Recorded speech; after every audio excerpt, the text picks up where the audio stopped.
Tata Mama Bandeko, mesdames, mesdemoiselles, messieurs, bonjour en ce dimanche 7 avril 2024.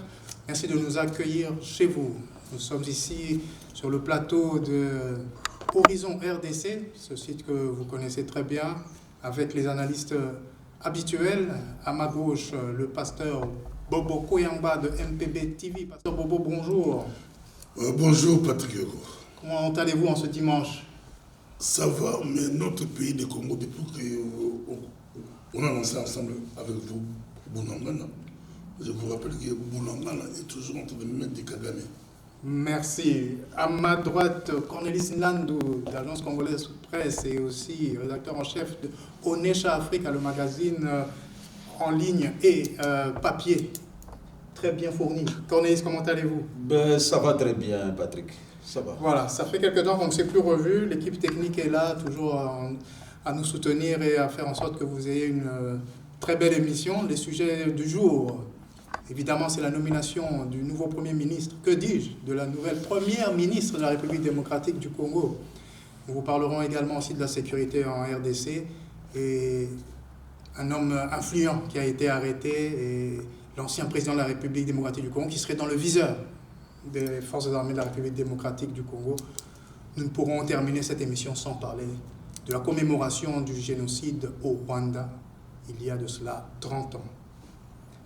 Mais comme à l'accoutumée, nous allons commencer avec le pasteur Bobo pour quelques points d'actualité qui n'appellent pas vraiment à débat. Pasteur Bobo, si vous avez quelques points à partager avec nous, des sujets qui vous ont intéressé. À l'accoutumée, on commence avec le pasteur Bobo. Non, à l'accoutumée, on commence avec des points d'actualité qui ne demandent pas débat. Pasteur Bobo, la parole est à vous. Je sais, c'est toujours Cornelis qui commence, mais Moi, cette fois-ci, c'est pasteur Bobo. Voilà. bon, il y a eu beaucoup de points qui intéressent les internautes, les TikTokers, les YouTubers ou les Congolais. D'abord, c'est Tshisekedi veut arrêter le cardinal Ambongo. Ça, c'est une affirmation très forte. Oui, mais ça fait beaucoup de bruit. Je n'ai pas affirmé, mais c'est le fait.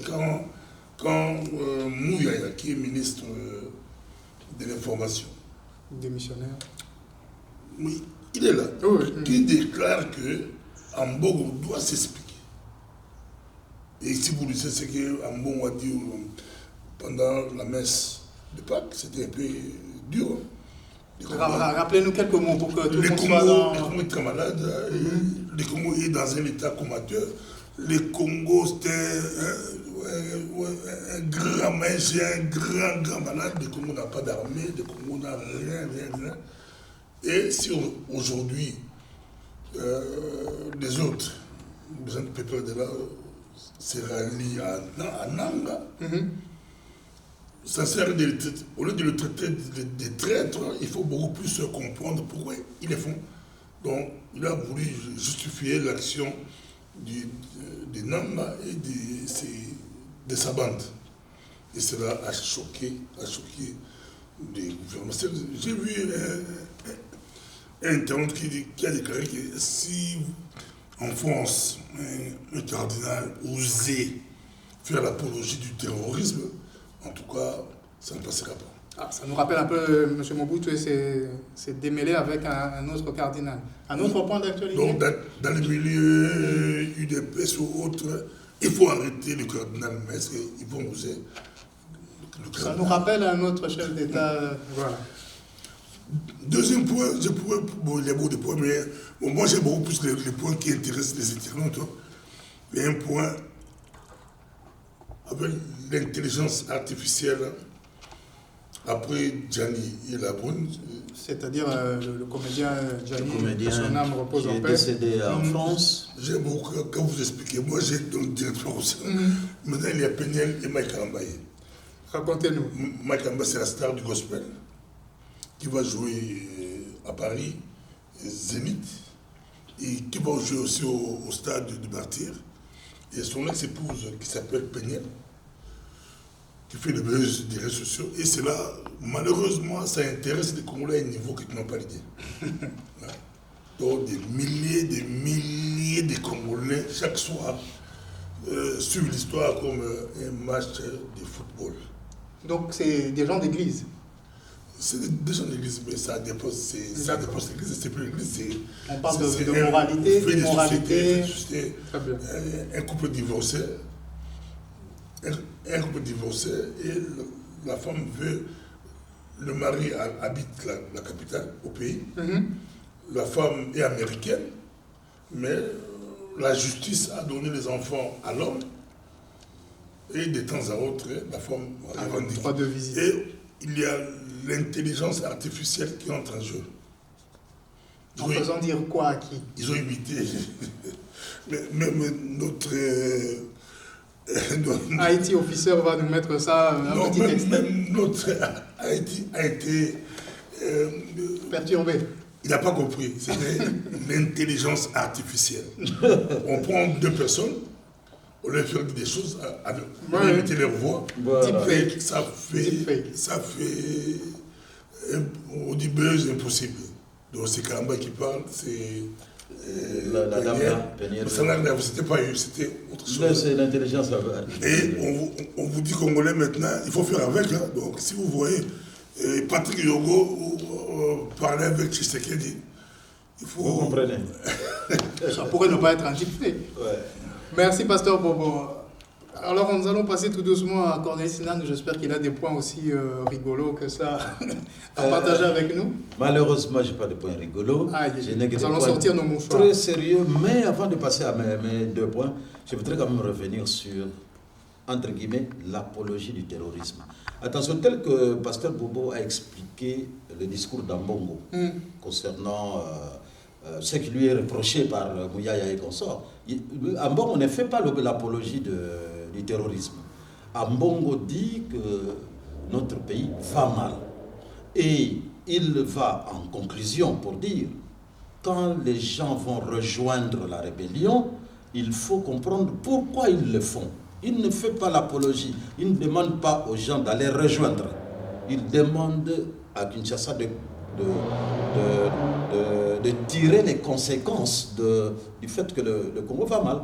Merci pour cette précision. Je suis catholique pur et dur, donc je ne pouvais pas, laisser ça en passer. parler. Okay. Et donc, voilà. Et faire arrêter, vous savez... Normalement, ça n'appelle pas un débat. Ça, je comprends. Non, je voulais juste rappeler. Mobutu l'a fait avec Maloula. Il a eu des problèmes avec Maloula. Joseph Kabila a eu des problèmes avec Mosengo. Mais, vous savez, l'Église catholique, c'est une puissance extraordinaire. Hein. Donc, à la fin, la politique a toujours demandé pardon à la religion parce que on ne se moque pas de ces gens-là. Ils sont tellement intelligents que tous ces gens-là, quand ils font des critiques de la politique, ils ont toujours raison, quelque part. Passons à votre point, sinon le pasteur Bobo voudrait répondre à Oui. Alors, mon premier point... J'ai un troisième point à ajouter,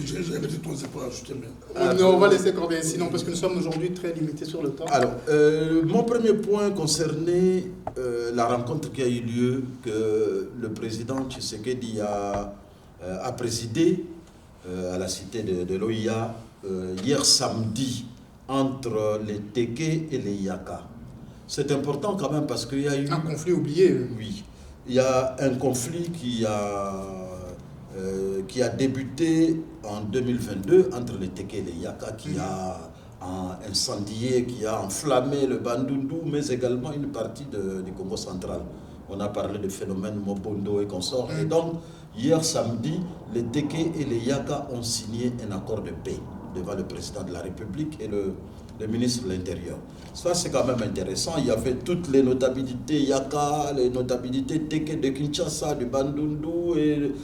Et c'est important quand même pour la fin, pour un peu la paix dans cette partie de la République. Et ça s'est passé hier. Est-ce que les autres vont suivre? C'est pas les autres, les autres, ça c'est des notables qui ont signé. Oui. La population, les autres. Ce n'était pas les notables qui s'entretuaient.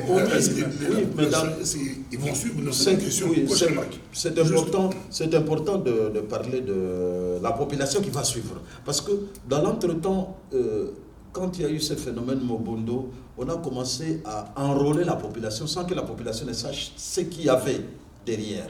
Et d'ailleurs, la plupart des jeunes qui étaient arrêtés par les forces de sécurité ne savaient pas quoi raconter aux forces de sécurité. C'était quoi le Mobondo? Eux-mêmes ne savaient pas. On venait, on le prenait de force et voilà, on leur donnait l'idéologie en pleine brousse. Donc aujourd'hui, comme les notables sont concernés par le processus de paix, ce sont les notables qui sont les responsables sociologiques de la population. Et donc ils savent comment parler à leur population. Je crois Les autorités morales. Oui, l'autorité morale. Merci pour ce premier point. Alors, le deuxième point concerne l'élection quand même des sénateurs, parce que le processus électoral a commencé il y a longtemps, et avec les élections générales du 20 décembre, le commun des Congolais sait que le processus est terminé, mais non. Il y a encore l'élection des gouverneurs qui attend, l'élection de... il y a aussi l'élection des sénateurs, surtout. Bon, mais si je parle de ce sujet, c'est simplement... L'élection des sénateurs a lieu le 22 avril. Si le 21 ou le 22? Le 21? Le 21, le 22... Le 21 normalement, et puis le 28, le gouverneur. Exact. Alors, si je parle de ce sujet, c'est parce que dans ma province, par exemple, Vous rappelez quelle est dans votre ma province du Congo central, et c'est pour cela que je parle de ce sujet, dans la province du Congo central a droit à 4 sénateurs. Il y a 52 candidats. 62 ou 52, il faudrait que je vérifie, mais je crois 62 candidats sénateurs pour 4 postes. Et l'importance du sujet, c'est que c'est tout le monde, c'est tous les Congolais qui veulent être politiciens. Soit député, soit sénateur, soit... même président. Même il y a président. Des gens qui ont eu oui, député l'audace de provincial. Candidat, mais... Oui, député provincial, député national. Pourquoi? C'est parce que tous ces gens-là, que ce soit le président de la République, les ministres, les députés, les sénateurs, ils n'ont pas de salaire. À la fin du mois, on leur donne une corruption. Pardon? Je pèse mes mots. Ils n'ont pas de salaire parce que le salaire a toujours été comparé au plus petit salaire, c'est-à-dire le salaire du huissier, le moins gradé de l'administration. Chez nous, en République démocratique du Congo, tous ces politiciens-là, finalement, quand vous raisonnez bien, quand vous comparez avec le salaire du fonctionnaire minimum, ils n'ont plus de salaire, ils ont une corruption. Parce que comment expliquer qu'on puisse donner à un député 21 000 dollars alors que le fonctionnaire qui travaille, parce que le député, il ne travaille pas. Il va au Parlement aller dormir, parler de lois de temps en temps. Ça n'engage que vous. Ça n'engage que moi, mais je pèse mes mots. Et donc, pour les 4 postes de sénateur pour votre province, enfin pour toutes les provinces, sauf la ville de Kinshasa, qui en a 8. Oui, exact. Et je crois qu'à Kinshasa, il y a plus de 100 candidats. C'est justement parce qu'on court vers une richesse facile. On court vers la richesse facile. Les politiciens qui ont des montants faramineux à la fin du mois, alors qu'ils ne les méritent pas du tout. On va entrer dans les... Merci. Parce que si nous laissons M. Lad nous continuer là-dessus, on va être surpris par ces révélations. Oui, et donc si on donnait aux politiciens un salaire normal, ça réduirait le nombre de candidats qu'il y aurait, parce que tout le monde veut courir vers l'argent, pas vers le travail. Eh bien, Corneille, on va justement entrer dans un sujet qui va vous passionner, mais je passerai la parole à Pasteur Bobo pour vous laisser le temps d'organiser la défense. Vos attaques. Puisque la République démocratique du Congo a maintenant un Premier ministre, comme je disais d'entrée de jeu, une Première ministre, nouveauté pour cette République plus ou moins jeune, avec ses 63 ans d'âge. Nous avons le genre qui s'immisce dans le gouvernement. Déjà, le gouvernement Sama Lukonde se félicitait d'avoir plusieurs dames dans son équipe. Aujourd'hui, c'est une dame qui va former l'équipe gouvernementale. Les institutions de la République sont bien assises, quasiment toutes. Président de la République comme institution, c'est fait. Les assemblées sont en cours. Cornelis vient de nous rappeler qu'il reste les sénateurs, les vice-gouverneurs et autres. L'Assemblée nationale est déjà assise. Maintenant, on va passer au gouvernement. Pasteur Bobo, qu'est-ce que vous avez comme commentaire, déjà rien que sur la personnalité du nouveau Premier ministre? De la nouvelle Première ministre. Oui, mais en français, on peut l'appeler. C'est pour ça que je joue avec les deux, je vous laisse choisir votre angle de tir. Moi, je veux dire Parce que la question du genre avait posé problème pendant la campagne. Tout d'un coup, maintenant, on joue la carte du genre. Mais bon. Oui, mais genre selon Tshisekedi, c'était pas ça. Genre, c'était autre chose. Je vous laisse la parole. Vous avez 5 à 10 minutes pour nous parler un peu de... En tout cas, moi j'ai félicité le président Tshisekedi. J'ai été parmi les premiers journalistes ici en Europe, de la diaspora, de féliciter Tshisekedi d'avoir mis un Congo à la tête du pays. Depuis 60, je ne sais pas si Cornelis est là, il est professionnel, il est grand journaliste. Il aura tout le temps pour... respecté dans ce pays. S'il y avait déjà un Congo premier commissaire d'État, dans ma tête, je ne me rappelle pas. Il y avait des Kinzonzi, mais Kinzonzi n'était pas premier. Non, il était ministre. Il était ministre. Donc on a félicité Tshisekedi. Mais malheureusement, le matin, on s'est réveillé. Non, il n'est pas au Congo, c'est son mari qui est au Congo. C'était un débat. Oui. On a fait un débat même entre nous, dans les réseaux, par-ci, par-là. Il y a eu des débats. C'était les Moulouba, Mukongo, Muzombo, chinois, japonais, américains, belges, papa. Mais après, au final, moi j'ai pris à cause sa défense. J'ai fait la cruauté compliquée pour dire qu'elle est 100% congolaise. Qui est-elle précisément? Elle est 100% congolaise. Pourquoi je l'ai dit? Parce que j'ai vu son père est blanc, sa mère est blanche. Je regarde son père, c'est un black. Je regarde sa mère et je vois une métisse. Là, je dis, bon, comme eux, ils appellent métisse blanche, moi, je dis, bon, pour moi, elle est 100% congolaise. Donc, Judith est 100% congolaise parce que c'est Mobutu qui avait nommé son père. Mobutu avec le service secret, Mobutu avec ces trucs-là. Son père a travaillé avec nous pendant beaucoup d'années. Son père était même PCA du Koudimungo. Même à l'ambassade ici. Moi, j'aimerais bien les gens, des traiteurs, les gens qui attaquent Judith Soumino. Maintenant, je prononce bien. Avant, je dis Soumino. Donc, qu'on nous dise, qu'on nous montre, qu'on nous explique. Si à l'époque de Mobutu, il y avait des pays, bulletins d'information, où on disait que Mobutu pourra-tu nommer un Angolais. S'il n'y a pas, qu'on le foute la paix. On a eu un directeur de cabinet, Bisengimana, qui était rwandais. Bisengimana, c'était qu'on savait que Bisengimana n'a jamais caché. Bisengimana n'a jamais dit qu'il était congolais. Je vais juste rajouter un peu de sel. Oui, non, Mobutu a nommé un Rwandais. On savait, il savait aussi, lui-même il savait, et tout le monde savait. Mais Soumi Noir n'était pas angolais. Et puis maintenant, l'Angola, ça marche. Tous les Bazongos sont rentrés. Si Soumi Noir est restée, au cas où elle est angolaise, elle est restée congolaise, je dis félicitations, au moins, elle aime notre pays pendant la souffrance. Parce que tous les Bazongos sont partis. Parce que l'Angola, c'est pas bien. L'Angola, maintenant, si tu dis à Muzombo, tu es congolais, non, c'est pas congolais. C'est rien, c'est rien. Parce que leur pays, ça marche. Ils ont du diamant, du pétrole, l'économie, ça marche. Ils préfèrent aller là-bas.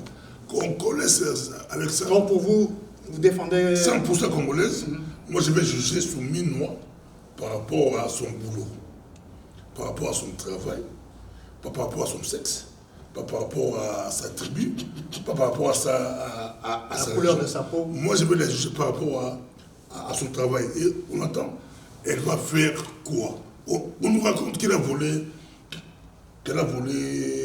beaucoup d'argent.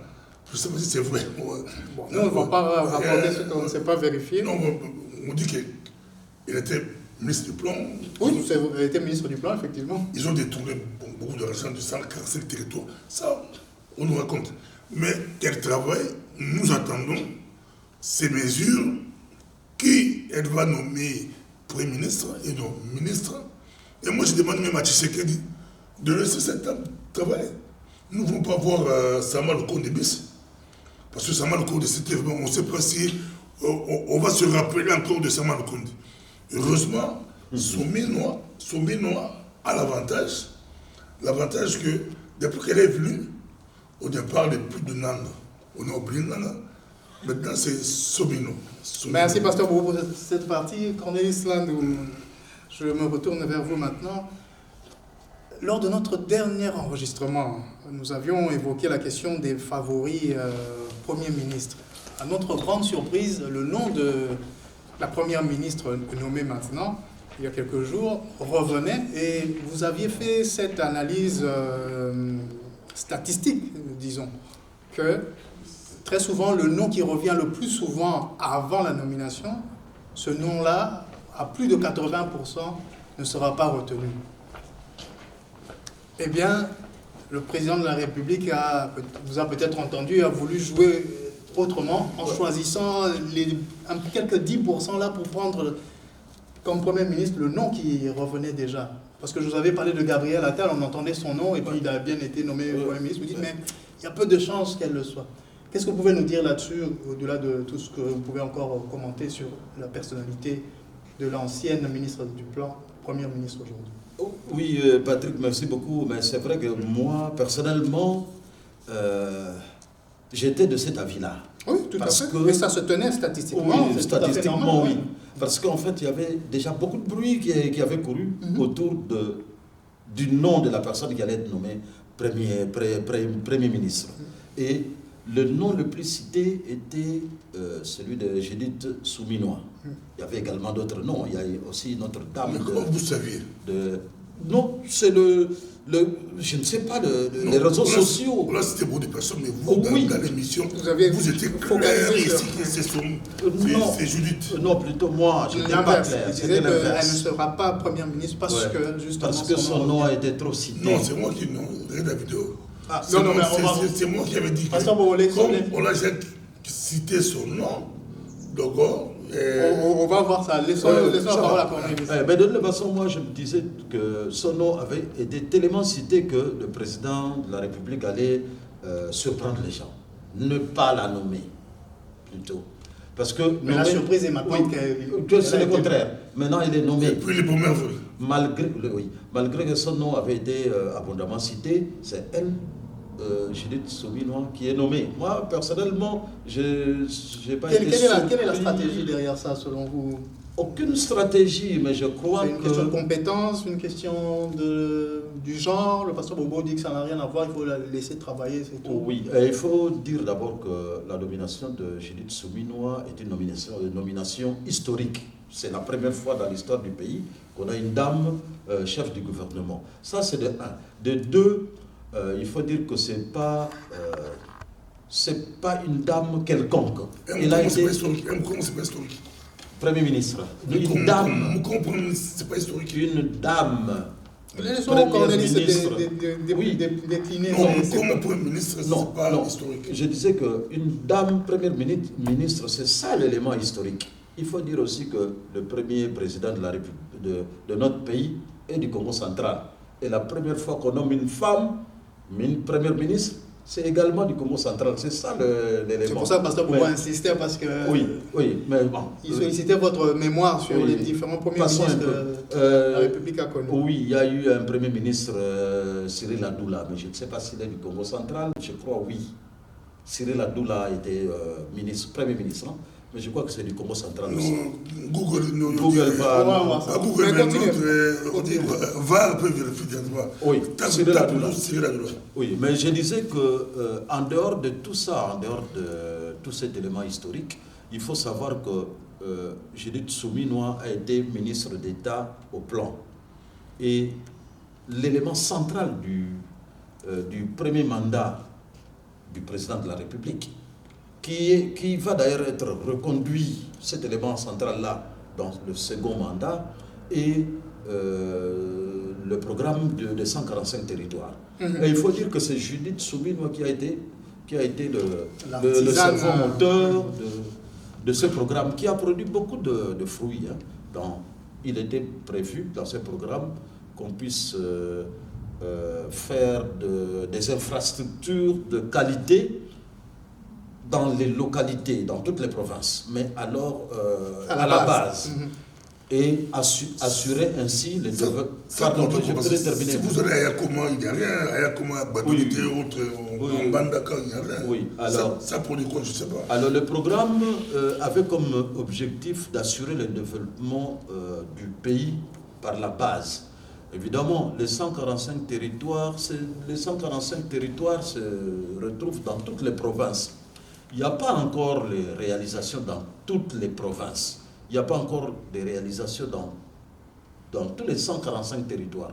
Mais c'est un programme qui a été lancé, qui n'est pas à sa fin et qui continue. Et moi, je crois que c'est un des éléments qui a milité pour sa nomination en tant que Premier ministre pour la reconduction de ce programme-là ou pour la continuation du programme.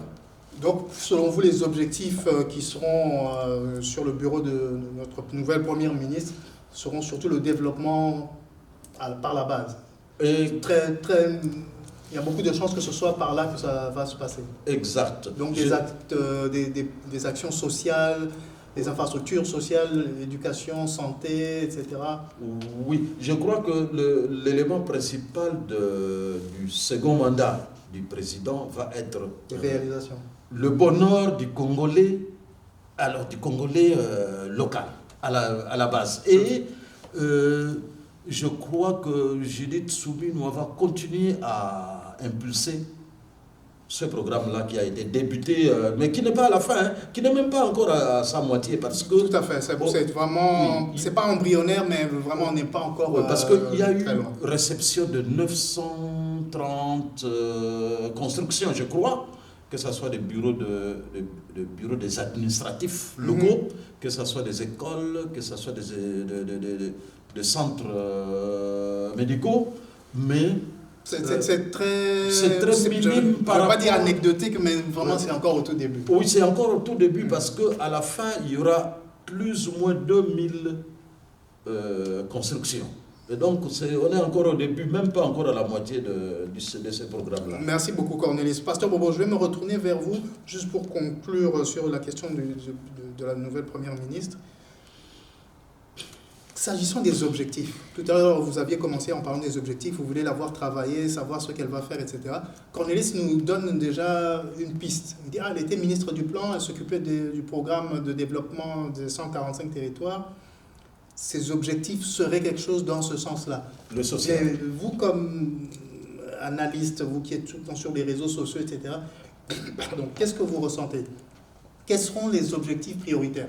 Par exemple, le Premier ministre Sama Lukonde, c'était le gouvernement des Warriors, ils vont faire la guerre et gagner la guerre. Mais bon, parce que là, on continue à se battre. C'est pas la guerre contre Rwanda, c'est la guerre économique. La guerre économique. Mais c'est ça. Parce que quand vous dites la guerre, les gens vont croire que les Warriors, c'était pour la guerre contre Rwanda. Mais quoique, je vais quand même insister et compléter en disant non seulement la guerre économique, mais aussi le premier ou l'élément phare, c'était l'état de siège. Et on sait où on non, la guerre du Rwanda est venue après, c'était autre chose. Mais l'état de siège, c'était le 3 mai, je m'en souviens très bien, parce qu'on m'avait marqué que c'était, voilà, on met en place la volonté du président sur l'état de siège. Mais la première ministre Souminoa, quels seront ses objectifs, quelles seront ses priorités selon vous? Bon. Elle n'a encore rien dit, mais... On attend, elle sera au Parlement pour défendre son projet. Mais vous qui êtes sur les réseaux, vous sentez le pouls de la population. On voit déjà, je l'ai suivi avec Christian Lousakono et je crois Thierry Kambondé. Bon, elle n'a pas été à la hauteur dans ce débat-là. Là, elle était ministre du Plan. Ministre du Plan pour défendre ces 147 territoires. Elle n'a pas été à la hauteur, mais je suis d'accord avec Cornelis qui a dit que c'était un grand projet. C'est un grand projet, il fallait commencer quelque part. Elle a aussi dit qu'elle a commencé quelque part. Pour elle, ça marche, mais elle a reconnu qu'il a eu des difficultés. Maintenant qu'elle est Premier ministre, je crois... Quelles seront les priorités? Les priorités, c'est de nous dire que ça sert d'abord sécuritaire. D'abord sécuritaire, parce que quand on a presque une grande partie du territoire... Nanga, le 23. Non, c'est un bon nom, on dit, mais c'est Nanga qui est le porte-parole. Donc c'est Kagame ou 23. Mais là, il faudra maintenant qu'elle, à part la guerre à l'Est... Parce que ça nous est imposé. Oui, voilà, la guerre est venue. Parce que si elle prend tout l'accent économie, on risque de nous prendre comme à Bukavu. C'est parfois comique. Non, d'abord l'armée. Et puis, en tout cas, si moi j'étais Judith Souminois ou son conseiller, j'allais conseiller à Judith Souminois de faire baisser le dollar. En quoi faisant? Parce que ça, c'est purement technique. Elle est économiste. Elle arrive de voir. Donc, elle sait que les grands problèmes de Kino, c'était dollar. Partout, Tshisekedi est passé, on disait dollar. Pendant la campagne. Ils ont des recettes. Ils savent comment. Judith est économiste. Elle sait comment faire baisser le dollar. Si elle travaille pendant un temps, on fait baisser le dollar avec les faits Soumino. Il faut qu'elle puisse créer l'effet Soumino. Ah, merci, Pasteur. On voit le dollar baisser, la bouffe, on dit du riz, maïs. Donc, quelque part, vous rejoignez quand même sur les actions sociales, etc. Puisque le pouvoir d'achat, c'est quelque chose. Il n'y a pas plus social que ça. Il faut qu'elle frappe fort avec l'effet, comme on a eu l'effet Fatih Béton. Il faut qu'elle crée l'effet Soumino. J'espère que la Première ministre vous a entendu. Nous attendons l'effet Soumino. Alors, nous allons passer au second point, allais-je dire. Oui, je voulais quand même... ah oui, il faut pas... pas un monologue. Non, je voulais quand même insister sur l'expression qu'utilise Bobo. Et d'ailleurs, c'est une expression intéressante. L'effet souminois. Parce que... quand Fatih est arrivé, on a cru que le dollar allait être stabilisé, mais le dollar a vraiment galopé jusqu'à 26 000, 2600, le dollar. 2600 francs congolais. 2700. Et d'ailleurs, les observateurs à Kinshasa sont en train de dire que bientôt le dollar va arriver à 3000. Bientôt le dollar va arriver à 3000. C'est vrai que Souminois est économiste et l'effet Souminois doit être palpable sur le vécu quotidien des Congolais. Et d'ailleurs, l'ancien Premier ministre qui a rejoint pratiquement Fatih, comment il s'appelle encore, celui de Bandundu, Muzito avait dit c'est facile de faire baisser le dollar pour un économiste. Il y a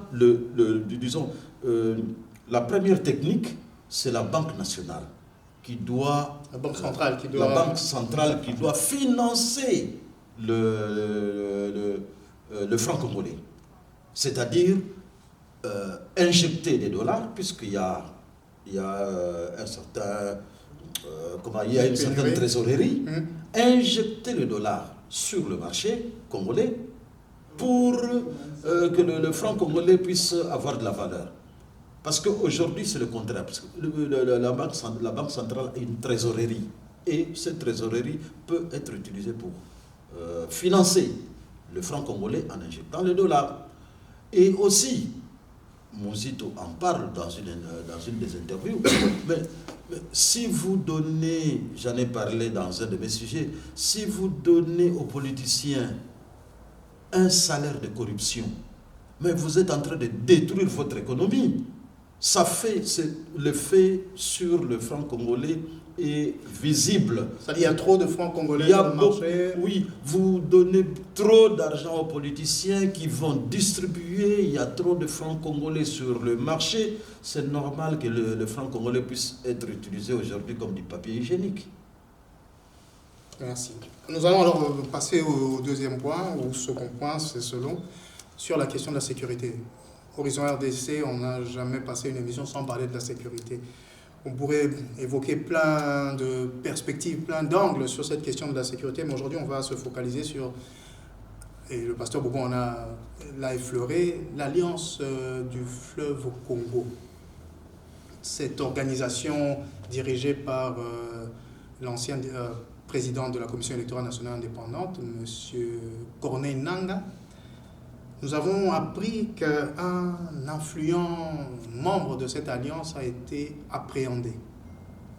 On entend dire que c'était en Tanzanie. Dans tous les cas, les forces armées de la République démocratique du Congo ont entre leurs mains cet individu et ont diffusé certaines vidéos. Pasteur Bobo, je vous sentais impatient d'aborder cette question.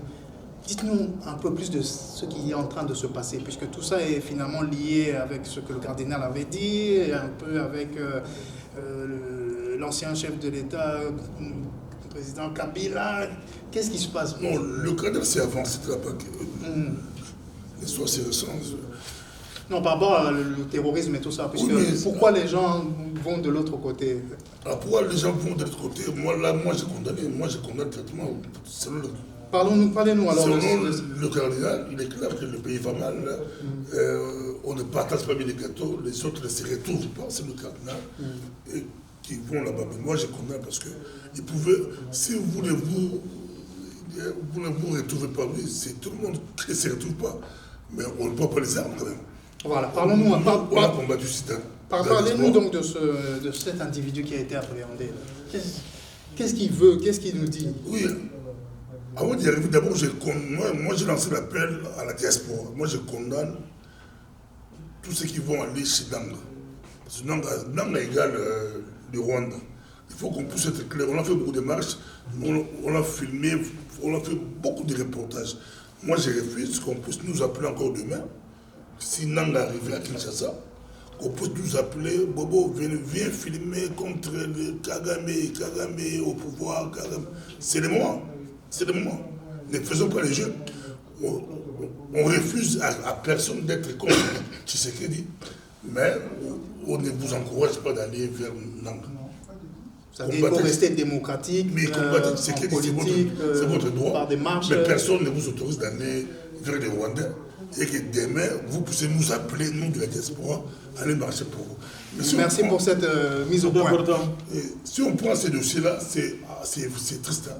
J'ai vu, je ne sais pas si Cornelis a eu la même réaction que moi. J'ai vu la vidéo.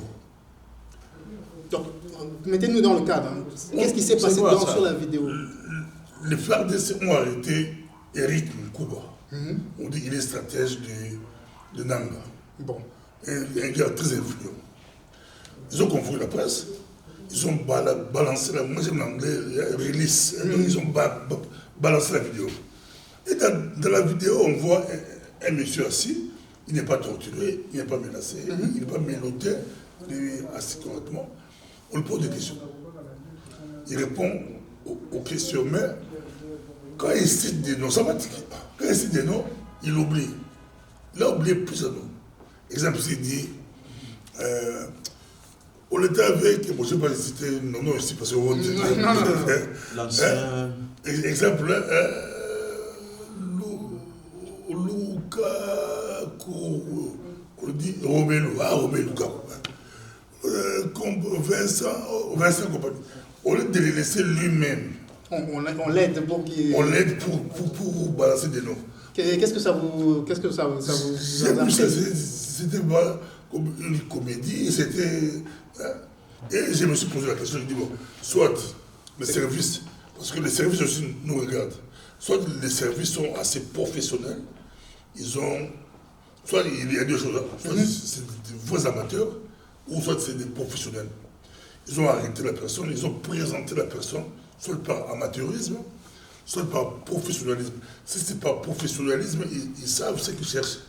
Ils ont lancé pour déstabiliser l'autre camp. Parce que là, dans la vidéo, c'est clair, on cite Kabila, l'ancien président. Je me suis posé la question, pourquoi on ne l'a pas arrêté? On cite John Numbi, on sait qu'il est à l'exil. On cite Joseph Olingankoui. Pourquoi on ne l'a pas interpellé? Je me pose la question. Il fallait d'abord l'interpeller avant, ou l'arrêter avant et faire la vidéo. Sinon, c'est ça la diffamation. Donc, professionnalisme, amateurisme, il y a deux choses. Soit c'est professionnalisme, ils savent ce qu'ils cherchent, ils ont balancé pour déstabiliser, ou bien c'est vraiment amateurisme, les autres. Ils se sont empressés de lâcher des choses. De lâcher les autres, comme ils ont fait avec François Béa et. Tu veux qu'on arrête là? Kalonda. Non, le conseiller. Le conseiller spécial. Fortuna Bisselel. Fortuna Bisselel, et puis après c'était n'importe quoi. Donc j'ai vu ça, ça m'a. C'est rare que le pasteur Bobo soit entre les deux. Habituellement, il a toujours une position tranchée. Alors Cornelis, sur ce point-là, qu'est-ce que vous pouvez nous dire sur cette affaire que vous avez certainement suivie aussi? Oui. Moi, ce qui m'a un peu froissé, c'est qu'on est au début d'une affaire assez importante quand même. On arrête le conseil stratégique de l'Alliance du fleuve Congo, le conseil stratégique. Et on lui pose la question de savoir s'ils ont des contacts intérieurs et extérieurs, politiques et militaires. Il donne des réponses à tout cela. Moi, je crois, nous sommes quand même en pleine enquête. Oui. Parce que c'est le début d'une affaire, nous sommes en pleine enquête. Qu'on convoque les journalistes et leur dire, écoutez, nous avons entre les mains, nous avons arrêté le conseiller stratégique de l'Alliance du fleuve Congo, le voici, ainsi de suite. Il nous a cité plusieurs noms intérieurs, extérieurs, oui. Mais quand début d'enquête, qu'on commence à... Vous savez, l'histoire ne commence pas avec cette arrestation. Déjà avant, le secrétaire général de l'UDPS, Augustin Kabouya, dit en plein meeting à l'IMT, en public, tout le monde est en train de l'enregistrer, il dit, je cite, « Vous savez qui est derrière le M23 ? C'est l'ancien président Joseph Kabila. » Je cite, in tempore non suspecto. In tempore non suspecto. Je cite Kabouya, Augustin Kabouya, qui est quand même pas n'importe qui, c'est le numéro 1 du parti présidentiel, c'est lui le secrétaire général. Quelque temps après, les forces armées viennent nous montrer même une vidéo où elles sont, les forces armées, sont en train d'interroger quelqu'un qui vient d'arrêter. Et que cette vidéo-là soit mise à la disposition du public, moi je trouve quand même qu'il y a quelque chose qui ne va pas. Parce qu'on est au début d'une enquête, il y a le secret d'instruction, il y a la présomption d'innocence, ainsi de suite. Donc il y a beaucoup d'éléments juridiques. Peuvent se cacher derrière, oui. Les souris peuvent fuir. Oui, C'est pour ça que le pasteur Bobo est en train de dire amateurisme ou professionnalisme. Il y a quelque chose qui n'est pas... Moi, personnellement, ça m'a froissé parce que c'est un début d'enquête. Il y a quand même des choses qui doivent être cachées, puisque nous parlons de services secrets et pas de services publics. Donc il y a quand même des éléments qui doivent être cachés. Que l'information soit diffusée, oui, mais que les éléments d'information soient à la portée de tout le monde, je crois qu'il y a quand même quelque chose qui ne va pas. Mais ça aussi, Pasteur Bobo l'a relevé, notre justice a un sérieux problème. Le président de la République l'a dit. Et aujourd'hui, on a carrément suspendu le moratoire pour la peine de mort. Et donc, on pourrait fusiller, tuer n'importe qui pour des raisons d'État. Mais c'est ça, de graves accusations comme on les a aujourd'hui. Et d'ailleurs, si elles sont fondées, évidemment. Oui, dans les réseaux sociaux, on dit, ils citent déjà les noms des premières personnes qui vont être fusillées.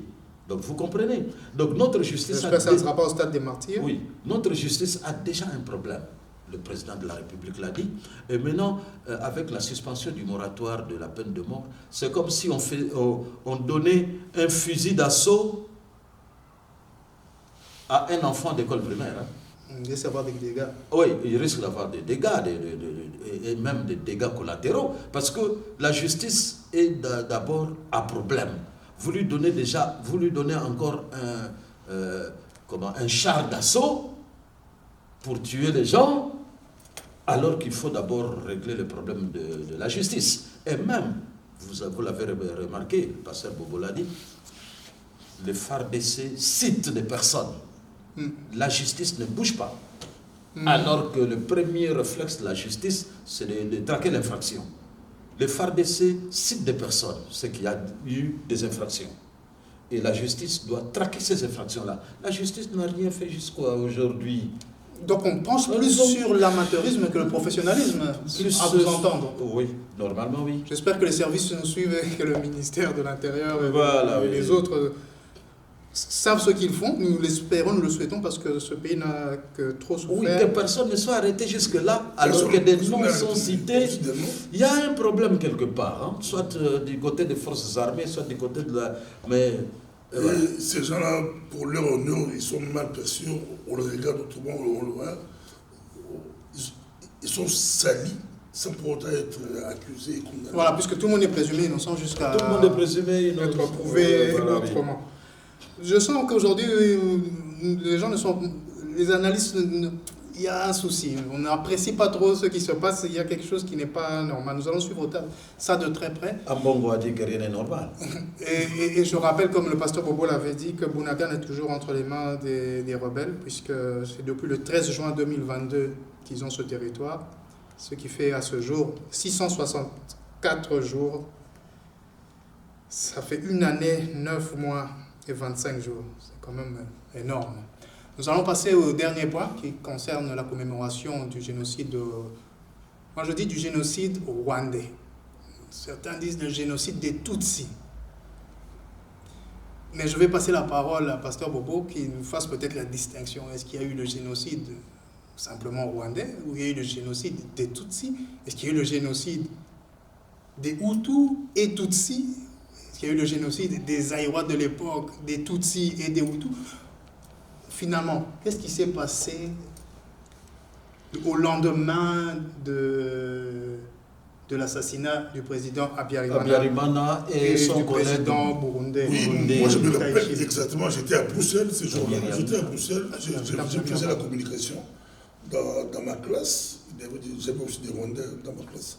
Je me rappelle exactement, j'habitais Bizet, en Alexandre. Puis c'était le matin, j'ouvre la radio, c'est la radio, c'était en boucle, on t'avait disait. 6 avril 1994, on parlait tout de leur 10 casques. D'abord, ils ont abattu l'avion, après c'était 10 casques bleus. Oui, en Belgique, en tout cas, ça a été un sérieux problème pour les 10 casques bleus belges. Ils ont été tués, et puis après, c'était. Le génocide. L'ONU on les a rappelés. Arrêté, c'est. Minoir, je crois, Minoir ou quoi. C'est ça, la mission des Nations Unies. Les militaires, pendant qu'ils ont tué, mais selon la radio belge à l'époque, on suivait la radio belge, il n'y avait pas de Facebook, non. On disait qu'à l'époque, eux ils disaient qu'on tuait les Tutsis et les Hutus modérés. C'était ça le terme, oui. Alors, Tutsis, Hutus modérés, Donc ça serait un génocide rwandais. On ne visait pas forcément les Tutsis. Non, tous les Tutsis. Tous ceux qui étaient... Mais les Hutus ont tué. On tue tous les Tutsis. D'office. D'office, tous les Tutsis ont été tués. Par défaut. Hutus ont tué. On dit que toi tu es modéré, tu es extrémiste.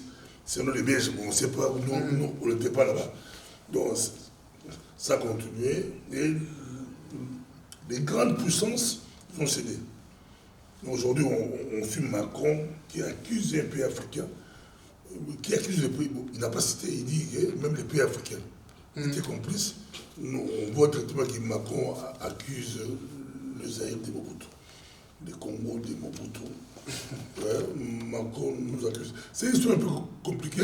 Ils ont tué, on suivait, ils ont tué. Moi, on a eu des Rwandais, amis des classes. Vous arrivez à l'école, ils ont perdu toute la famille. C'était quelque chose de c'est on grave. a estimé toute la famille. Au XXe siècle, qu'on parce qu'entre nous, comme ça, nous et les Rwandais à l'époque, il n'y avait pas de problème. Parce que nous, on n'a pas vécu à Kinshasa à l'époque. On était en Belgique. Donc nous et les Rwandais, déjà ils ne savent pas. En Belgique, on vivait bien. On était ensemble. Même au Congo. Bon, je sais pas d'époque. Non, c'est ça. 94. On était avec eux. D'ailleurs, les Tutsis et les Hutus, entre eux, ça ne marchait pas.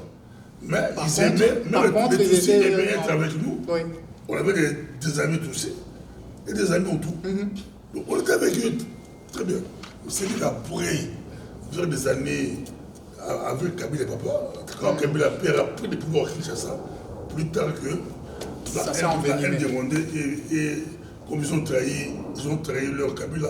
Kabila a dévoilé les secrets et puis c'était vraiment des Congolais. Il y a eu des retournements et ça a été Cornelis, je vais me retourner vers vous. Le pasteur Bobo a expliqué avec beaucoup d'humanité ce qui s'est passé et comment c'était perçu en Belgique à l'époque. Est-ce que vous vous souvenez où vous étiez le 6 avril 1994 lorsque l'assassinat a eu lieu et puis le lendemain lorsque Oui, 1994. la haine s'est déclenchée? Ouais, 1994, je suis en Belgique évidemment. Je suis arrivé ici, je suis arrivé en Belgique le 15 février 1991. Donc en 1994, j'étais déjà ici. Mais moi, je vais analyser le génocide rwandais sur deux niveaux. Le niveau de responsabilité et aujourd'hui. Parce que le Congo n'a aucune responsabilité, même infime, sur le génocide rwandais. Aucune responsabilité, même infime. Aujourd'hui, nous sommes simplement les victimes de la passion que les Occidentaux ont pour les Tutsis. Simplement, le Congo est victime parce que Kengo Adondo est Premier ministre quand le génocide a lieu, quand le flot FDLR entre au Congo. Et, pas seulement les FDLR, il y avait, c'est-à-dire... oui, les militaires et tous les réfugiés qui fuyaient le massacre. Kengo Adondo était Premier ministre et il explique toutes les pressions qu'il a reçues de la communauté internationale pour faire entrer les gens au Zaïre.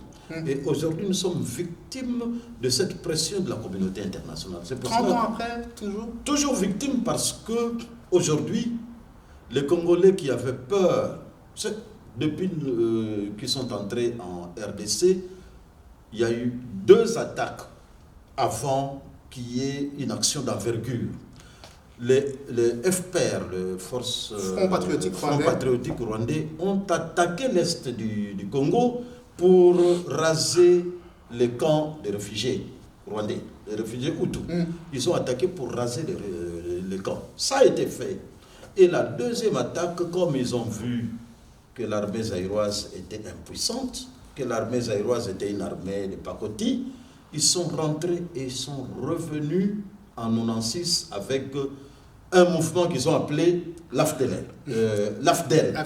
L'AFDEL, donc, ce sont les Congolais qui se révoltent contre Mobutu, mais c'était faux et archi-faux, on le sait aujourd'hui, et même hier, puisque celui qui était à la tête de cette rébellion, AFDEL, c'était le général rwandais James Kabarebe, qui n'est pas congolais, et donc personne ne peut dire que c'était une rébellion congolaise. Et on le sait, toutes les rébellions qui se sont succédées, c'était le même schéma. Et donc, personne d'intelligent, aucune personne intelligente ne peut dire que le Congo a une certaine responsabilité sur le génocide rwandais. Aucune personne intelligente. Et d'ailleurs, même aujourd'hui, on ne peut pas dire que les FDLR sont là et ils collaborent avec l'armée congolaise. Aucune personne d'intelligent, aucune personne. Parce qu'il y a des preuves.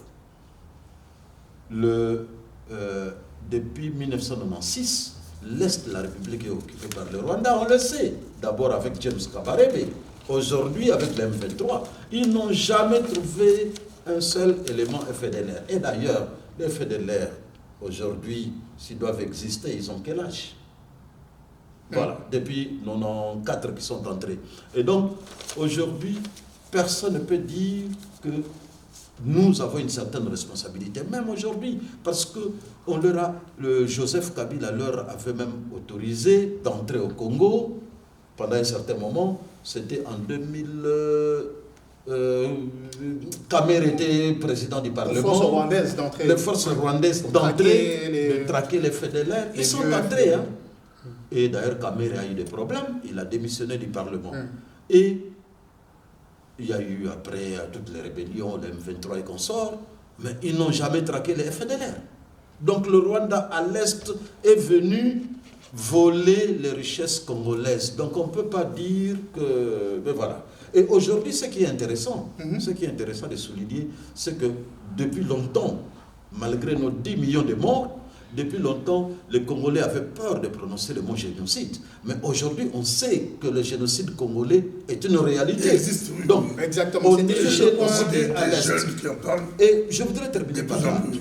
Je voudrais terminer par là. Et le Rwanda a eu l'intelligence d'institutionnaliser le génocide rwandais. Il y a un mausolée, il y a tout ça. Mais nous, nos politiciens doivent à un certain moment savoir que le génocide congolais, qui existe bel et bien, il y a des villages où tout le monde est massacré, et pour occuper les terres, donc on massacre des gens pour une raison. On massacre des Congolais pour une raison.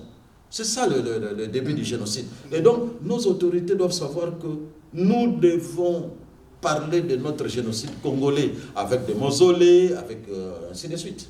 Merci beaucoup, Cornelis. Justement, j'allais conclure, enfin vous faire conclure par cette question-là, la question du génocide congolais. Merci de l'avoir évoqué. Et donc, je vais passer la parole au pasteur Bobo par rapport à ça. Au Congo, il y a bel et bien eu ce qu'on pourrait qualifier aussi de génocide, c'est-à-dire de manière systématique. On tue des gens sans raison apparente, si ce n'est de les exterminer. On les force à se déplacer, à quitter leur territoire. Chacun sait pour quelle raison il le fait. Et donc, pasteur Bobo, selon vous, ce génocide, il faut que les autorités congolaises puissent, au niveau national, faire quelque chose. Comme je dis, c'est à Judith Souminois. Il a du pain sur la planche. Comme si nous, de la diaspora, nous débarquons à Kinshasa. Moi, ça me fera du bien. J'étais en Israël plusieurs fois. À chaque fois que j'arrive là-bas, on va aller, les délégations, nous visitons la Shoah. On peut aller voir, visiter. Ça me fera du bien. Les jeunes, les écoles, les touristes, les Européens. Vous allez là-bas, on s'incline. Comme ça, les Congolais doivent prendre conscience au lieu d'aller pleurer partout.